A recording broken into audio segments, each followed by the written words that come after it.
Next tonight, to a legal showdown this evening between the federal government now and the state of North Carolina over that state's controversial new transgender bathroom law. It sparked dueling protests. The federal government late today moving forward and suing the state because they say authorities are now violating civil rights there. Earlier, the state had already sued the Obama administration for what they call a, quote, radical reinterpretation of the law. ABC's Steve Osunsami is in Raleigh, North Carolina tonight. Tonight, the fight in the streets over public accommodations is moving to the courthouse.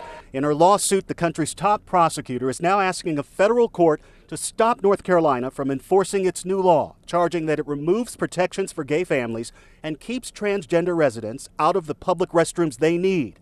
In her view, this is the new Jim Crow, sex discrimination in violation of federal civil rights laws. They created state-sponsored discrimination against transgender individuals. 2 hours earlier, North Carolina's governor stood before cameras, refusing to back down. I think it's time for the U.S. Congress to bring clarity to our national anti-discrimination provisions. In his new lawsuit, he argues that transgender Americans are, quote, not a protected class under current law.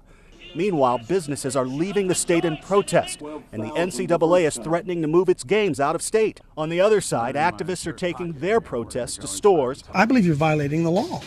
That are accommodating transgender customers. The federal government could still play another card and refuse to give federal dollars to the University of North Carolina and state police. David? Steve, thank you again tonight.